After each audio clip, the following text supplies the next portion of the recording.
بسم اللہ الرحمن الرحیم۔ السلام علیکم۔ انٹرنیٹ پہ جا بجا ایک قصہ بیان کیا گیا ہے تاریخ کے سب سے لمبے انسان کا، جو کہ حضرت نوح علیہ السلام کے طوفان سے اپنے قد کی وجہ سے بچ نکلا تھا۔ یہ قصہ آگے بیان کیا جا رہا ہے، لیکن کیا یہ قصہ سچ ہے؟ کیا تاریخ میں ایسی کوئی حقیقت موجود ہے؟ اس ویڈیو میں ہم اس بارے میں بات کریں گے۔ پہلے آپ یہ جان لیں کہ وہ قصہ اصل میں ہے کیا۔ اسرائیلی روایات میں بیان کیا جاتا ہے کہ اوج بن عنق دنیا کا لمبا ترین انسان تھا۔ قد اتنا لمبا کہ سمندر میں کھڑا ہوتا تو پانی صرف اس کے ٹخنوں تک ہی آتا۔ پانی میں سے مچھلی پکڑ کر سورج کی طرف کر کے بھون کے کھا جاتا۔ جب طوفان نوح آیا تو پانی صرف اس کی کمر کو چھو پایا۔ اوج بن عنق کو دیکھ کر حضرت نوح علیہ السلام حیران ہوئے اور اللہ سے پوچھنے لگے کہ یہ کون ہے؟ اوج بن عنق دنیا کا لمبا ترین انسان تھا۔ طوفان حضرت نوح میں اوج بن عنق بچ گیا۔ طوفان نوح میں سوائے وہ لوگ جو کشتی میں تھے اس کے علاوہ کوئی نہ بچ سکے۔ اس کی نجات کا سبب یہ تھا کہ حضرت نوح کو کشتی بنانے کے لیے ساگوان کی لکڑی کی ضرورت تھی، مگر اس کو اٹھا کر لانا ممکن نہ تھا۔ اوج بن عنق وہ لکڑی شام سے اٹھا کر لایا۔ اللہ تعالیٰ نے اس کے اس عمل کو قبول کیا اور اسے غرق ہونے سے نجات دی۔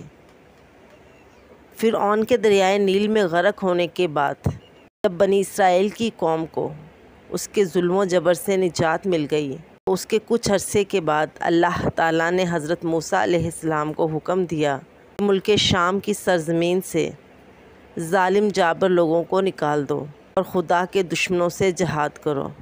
اپنی قوم میں سے 12 افراد کو بنی اسرائیل کے 12 قبیلوں پر سردار مقرر کر دو، تاکہ یہ سب اپنے اپنے سرداروں کے تابع رہیں اور اللہ کے احکام کی پابندی کرتے رہیں۔ چنانچہ حضرت موسیٰ علیہ السلام نے اپنی قوم کے 12 قبیلوں پر ان میں سے 12 افراد کو سربراہ مقرر کر دیا۔ اللہ کے حکم کے مطابق حضرت موسیٰ علیہ السلام اور حضرت ہارون علیہ السلام جہاد کے لیے اپنے سرداروں اور قوم کے ہمراہ جب کنعان کے مقام پر پہنچے تو اپنے سرداروں کو حکم دیا کہ وہ ملک شام جا کر وہاں کے ظالم اور جابر لوگوں کے حالات معلوم کریں۔ جب یہ لوگ وہاں پہنچے اور وہاں کے حالات معلوم کیے تو انہوں نے وہاں ایک بہت بڑے قد و قامت والا انسان دیکھا جس کا نام اوج بن عنق تھا۔ یہ شخص حضرت آدم علیہ السلام کے زمانے سے حضرت موسیٰ علیہ السلام کے زمانے تک زندہ رہا۔ اس کا قد 30,330 گز لمبا اور عمر 3500 سال تھی۔ اس کی ماں کا نام صفورہ اور باپ کا نام نعنق تھا۔ طوفان نوح سے یہی شخص بچا تھا۔ اپنے دراز قد کی وجہ سے یہ شخص سمندر کے پانی میں سے بھی نہیں ڈوب سکتا تھا اور سمندر کی تہہ سے مچھلی پکڑ کر سورج کی تپش سے بھون کر کھا جاتا تھا۔ حوالہ مارج النبوہ۔ اوج بن عنق نے جب ان سرداروں کو دیکھا تو ان سے دریافت کیا کہ تم کہاں سے آئے ہو اور کہاں جاؤ گے؟ ان سرداروں نے جب اسے اپنا حال بیان کیا تو اس نے ان سب کو پکڑ لیا اور اپنی بیوی کو دکھانے کے لیے لے گیا اور اپنی بیوی سے کہنے لگا، دیکھو یہ سب میرے ساتھ لڑنے کے لیے آئے ہیں۔ یہ کہہ کر انہیں زمین پر ڈال دیا اور چاہا کہ چونٹی کی طرح پیر سے مل دے، تو اس کی بیوی نے کہا، ان کو چھوڑ دو، یہ کمزور اور ناتواں ہیں، خود ہی چلے جائیں گے، تجھ کو انہیں مارنے سے کیا فائدہ ہوگا؟ چنانچہ یہ سردار ظالموں اور جابروں کی کثرت سے بہت ڈر گئے۔ واپس آ کر انہوں نے ملک شام کی باتیں اور دشمن کی قوت کے بارے میں حضرت موسیٰ علیہ السلام کو تفصیل سے بتایا اور بیان کیا کہ وہاں کے پھل فروٹ بھی بہت بڑے بڑے ہیں۔ اگر ایک دانہ انار کا نکالیں تو آدمی سیر ہو جائے، اسی طرح انگور بھی بہت بڑا دیکھا کہ اگر ایک دانہ کھا لیں تو جی بھر جائے اور دوسرا نہ کھایا جائے۔ جو پھل فروٹ وہ اپنے ساتھ لائے تھے وہ بھی حضرت موسیٰ علیہ السلام کو دکھائے۔ حضرت موسیٰ علیہ السلام نے ان سے کہا کہ اپنی قوم کے لوگوں سے شام کے لوگوں اور ان کی قوت کے بارے میں کچھ بیان مت کرنا۔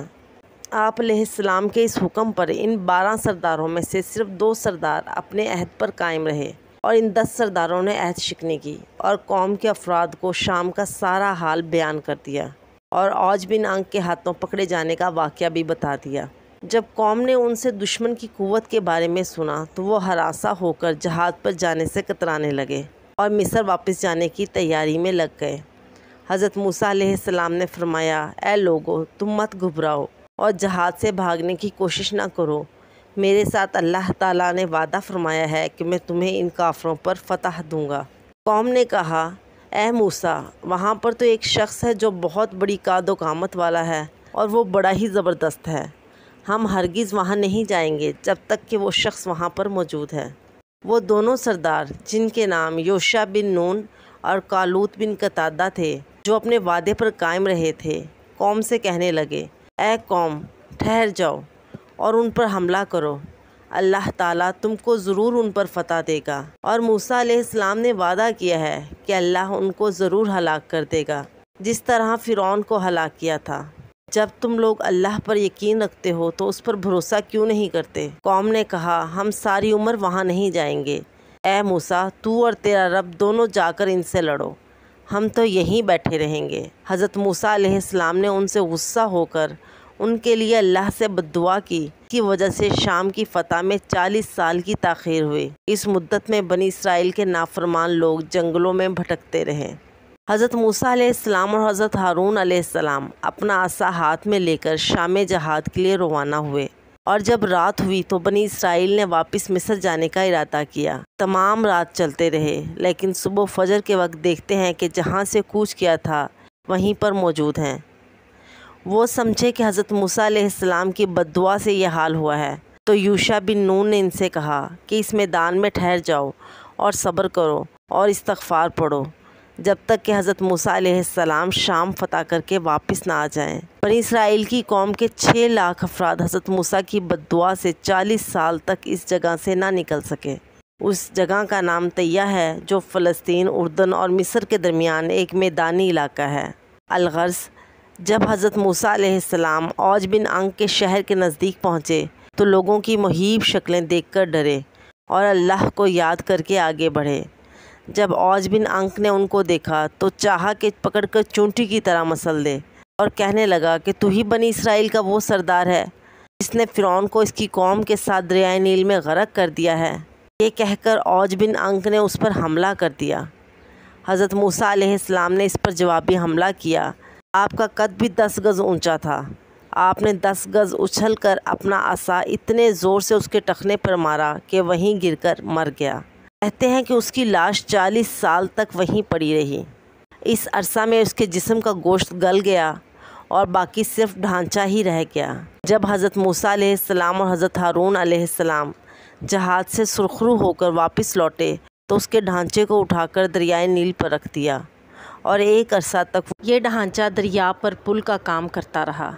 یہ سب من گھڑت باتیں ہیں جو کہ اسرائیلیوں نے خود روایات بنائی ہیں۔ اسلام کا اور قرآن کا ان روایات سے کوئی لینا دینا نہیں۔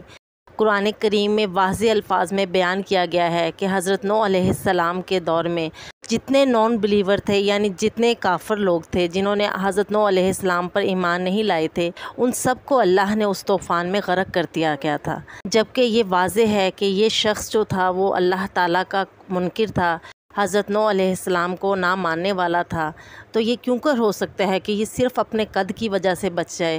یہ جتنی بھی روایات گھڑی گئی ہیں یہ سب بعد میں گھڑی گئی ہیں۔ قرآن کا معجزہ ہے کہ اس کو قیامت تک نہیں بدلا جا سکتا، لہٰذا قرآن کے کسی بھی لفظ میں ترمیم ممکن نہیں، اور قرآن میں واضح طور پہ بیان کیا گیا ہے کہ طوفان نوح میں کوئی غیر مسلم زندہ نہیں بچا تھا۔ اس قسم کی جھوٹی کہانیوں کو پھیلانے سے گریز کرنا چاہیے، اسپیشلی جب آپ پہ ایک فریضہ ہو کہ آپ دینی کنٹینٹ جو ہے وہ شائع کر رہے ہیں، تو آپ کو پوری تحقیق کرنی چاہیے۔ اللہ عز و جل سے دعا ہے کہ اللہ ہمارا انجام نیک لوگوں کے ساتھ کرے، ہمیں دنیا اور آخرت میں کامیابیاں اور کامرانیاں نصیب فرمائے۔ آمین۔ جزاک اللہ خیراً کثیرا۔